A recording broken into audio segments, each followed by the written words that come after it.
In about 1 billion years from now, Earth will become too hot to sustain oceans on its surface, and all life here will cease to exist.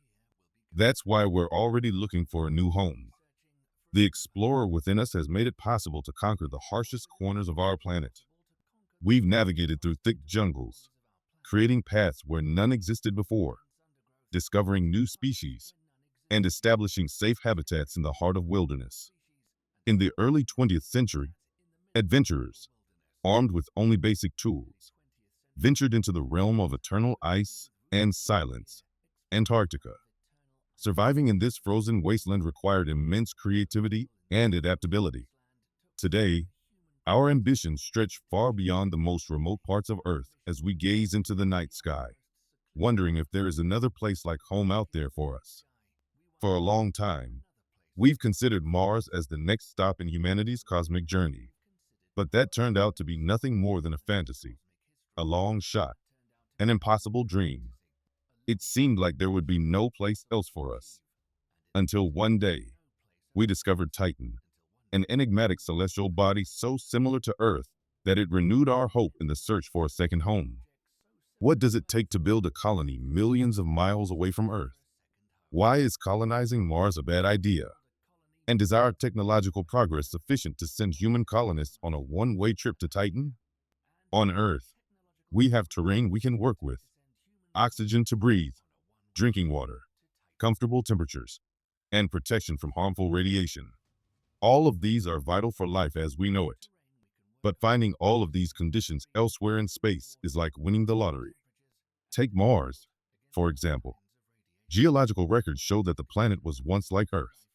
Mars had lakes, a warm climate, and possibly even life. But all of that is long gone. And today, the planet is nothing like it used to be. Colonizing Mars makes no sense. It's a lifeless desert where the average temperature is a bone-chilling minus 80 degrees Fahrenheit. It's a distant world where radiation is so intense that every step on the Martian soil brings you closer to an inevitable death. But let's imagine we decide to establish a colony on Mars. What would it take? Imagine a crew of colonists boarding a space rocket on Earth, and about 7 months later, they become the first humans to set foot on the red planet. The first task is to build a safe habitat, a sealed environment that can maintain the right air pressure, oxygen levels, and temperature. The area needs to be large enough for people to live in, have all the necessary equipment to stay alive, and also provide space for inside projects like excavation or farming. Scientists are studying Mars to find the safest location, rich in minerals, where the first megastructures will soon be built. A chain of large domes will serve as the foundation of the future settlement. One of the challenges is providing shelter from intense cosmic radiation and dust storms. From there, excavators start digging up soil, and 3D printers transform it into physical structures. Humanity begins building its first housing on an alien world. The buildings extend underground, where they're connected to other domes through a network of tunnels. At this stage, the colony no longer faces external threats, but it still depends on a constant supply of water, oxygen, and energy. Life in the colony is far from easy. Biologists spend most of their days figuring out ways to enhance vegetation growth. This requires continuous geologists, along with small fluctuations in temperature, spend much of their time outside the domes or humidity, searching for could jeopardize the entire harvest. Nothing ever goes to waste. The colony will be entirely dependent on it. Sweat and even urine are recycled. 3D printers are used to create spacecraft components and essential instruments. Shipments from Earth take too long, and the colony might not have what it needs. The system is fragile, and there's no room for error. Sustaining the colony demands a lot of energy, making energy production a critical cornerstone. Sandstorms on Mars are irregular, but when they do occur, sand grains rise into the atmosphere, creating a thick veil that blocks sunlight from reaching the solar panels. When the sand settles, it covers the panels. Robots are used to ensure solar energy generation works properly, but they too require maintenance. Leaving the domes means constant danger. Mars has a very thin atmosphere, about 100 times thinner than Earth's. In other words, There's 99% less air on Mars than on our planet, and a lot more space debris makes its way to the ground without burning up. Additionally, because the planet's core is frozen, there's no magnetic shield. Cosmic and solar radiation are constant threats. Each suit worn by colonists is equipped with sensors to monitor critical levels of solar radiation in the atmosphere and potential danger from space. A much thicker atmosphere with a comfortable climate would eliminate several of these key challenges. Elon Musk has proposed an interesting idea to artificially generate an atmosphere on Mars by detonating nuclear bombs over its poles to raise global temperatures. However, the reality is that this won't work, and here's why. Water vapor and carbon dioxide are essential greenhouse gases on Earth, and while Mars has a large amount of CO2 in its atmosphere, it's only 1% as dense as Earth's atmosphere, meaning there's much less of this gas overall. A significant portion of the carbon dioxide on Mars is trapped in non-atmospheric reservoirs, such as polar ice and minerals, making it difficult to access. But even if we could somehow get to these reservoirs, the available CO2 wouldn't be enough to affect the planet's atmosphere. Atmospheric pressure is essentially the weight of the air around us. At sea level on Earth, it's 1 bar, which feels like having 1 kilogram of air pressing down on every square centimeter. Currently, Mars has very low atmospheric pressure, about 6 millibars. That's only around 15 grams of carbon dioxide per square centimeter. To sustain liquid water on the surface of Mars, you would need to increase that to about 2,500 grams per square centimeter, over 150 times more CO2 than Mars currently has. It's like trying to fill a balloon, but there isn't enough air to do it. Melting the polar ice caps to release water vapor wouldn't work either. Without enough heat-trapping gas in the atmosphere, the resulting water vapor would just freeze back due to the extremely low temperatures. And we can't forget about the radiation released by nuclear warheads, which would make Mars even more uninhabitable, especially in the regions closer to its poles. So, while it's an interesting thought experiment, it's not a practical solution. The only thing that makes Mars seem appealing is its relatively short distance from Earth. But is that really enough for us to gamble all the technological progress we've made and most of humanity's resources on a slim chance of success? What if there's a better world suited to our cosmic ambitions? Titan, a cold, icy moon that orbits Saturn, is even farther from Earth, yet it may be a better candidate for future human settlement. We've already built a space colony, the International Space Station. It's only about 250 miles from Earth, but its crew requires constant resupply of resources, just like a hypothetical colony on Mars would. However, Titan already has an abundance of resources on its surface, and beneath it, it's just a matter of collecting, repurposing, and recycling them. It took the Cassini spacecraft nearly 7 years to reach Saturn, but looking ahead, with potential advancements, it's possible that in about 50 years, our technological progress could allow us to transport a group of human colonists to the Saturn system in just about 2 years. In the middle of a desolate expanse on Titan, where the average temperature sits at minus 290 degrees Fahrenheit, a brave group of settlers dreams of building their future. Titan is over 5 times farther from Earth than Mars, and embarking on a journey like this means leaving home easier to trigger a greenhouse effect. One major advantage Titan has over Mars, even a slight increase of around 75 degrees Fahrenheit could potentially be enough to turn liquid methane into gas, makes terraforming the moon leading to a chain reaction that sets off a range of transformative events. The liquid methane rain cycle would stop, ice would begin to melt, and the moon could eventually become covered with an ocean. But that's a long-term projection.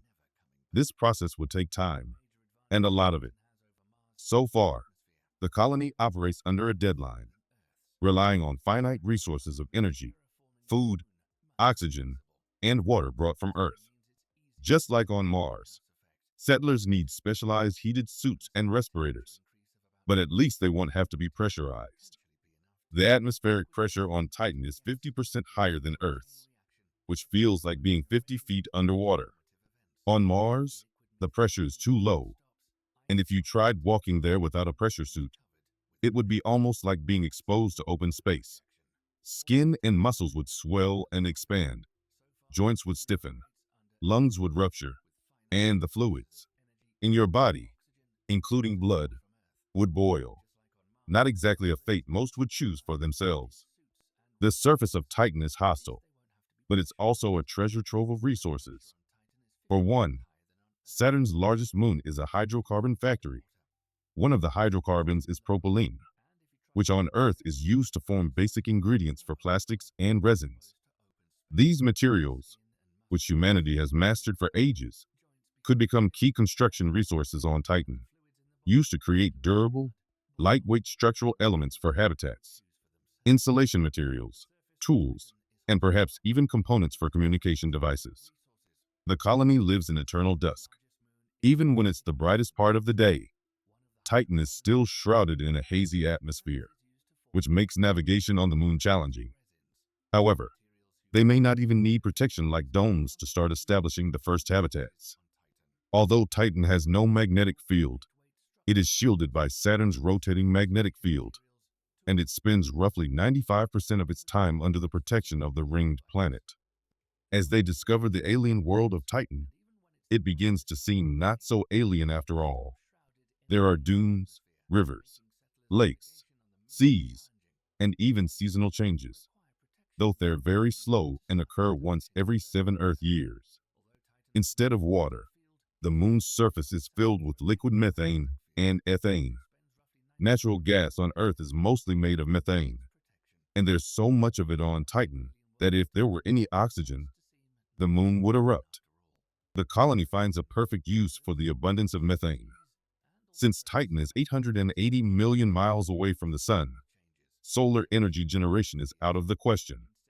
But just like we use lakes and seas to generate hydroelectric power, the same can be done on Saturn's moon. Scientists believe there's enough methane on Titan to produce power from it for tens of thousands of years. And it's not just that. Methane also contributes to the formation of complex organic compounds. Aside from 5% methane and small amounts of carbon-rich compounds, Titan's atmosphere is mostly nitrogen. When these molecules are exposed to sunlight and high-energy particles in Saturn's magnetic field, they react with hydrogen and carbon, leading to the formation of complex organic compounds. Meanwhile, oxygen production experiments are being conducted in controlled environments. Titan could generate power for tens of thousands of years. Methane on Titan not only serves as an energy source, but also plays a role in forming complex organic compounds. Aside from 5% methane and small amounts of carbon-rich compounds, Titan's atmosphere is primarily nitrogen. When these molecules are exposed to sunlight and high-energy particles from Saturn's magnetic field, abundance of methane. They react with hydrogen and carbon, oxygen to its leading to the formation of complex organic explosive reaction. It wouldn't cause the moon to blow up. Oxygen itself isn't flammable. For an explosion or sustained fire, you need 3 components: a fuel source, an oxidizer like oxygen, and an ignition source. Even if free oxygen were introduced into Titan's atmosphere, it would likely freeze before reacting with methane. Moreover, increasing oxygen levels would reduce the methane concentration, which is necessary for a reaction to occur under Earth-like conditions, where at least 5% methane in the air is required. In enclosed spaces with the right temperatures, settlers can produce oxygen from water using a process called electrolysis. This process, used on the International Space Station, ISS, splits water into its basic components, hydrogen and oxygen, by passing an electric current through it. Methane could still be used as a propellant. Titan's liquid methane and ethane lakes act as reservoirs, waiting to be tapped. Simply pumping liquid hydrocarbons from a lake with a hose could suffice. To burn the methane, colonists would need liquid oxygen, which they could produce by melting the hard, frozen water ice on Titan's surface. Reactors would heat the ice, and the resulting liquid oxygen and hydrogen would be stored in external containers, taking advantage of Titan's freezing temperatures. Fortunately, Titan is rich in water. Scientists are confident that the moon contains a subsurface ocean where liquid water exists. This water could be extracted for human purposes. According to NASA's mission objectives, Titan's ocean is being explored by a submarine, as it may harbor the first ever complex alien life. Such life forms could resemble organisms found on Earth's ocean floors, where sunlight doesn't penetrate. Once a breathable atmosphere is secured, the colony can begin cultivating crops. Titan's atmosphere, like Earth's, is rich in nitrogen, a crucial element that acts as a fertilizer for plants.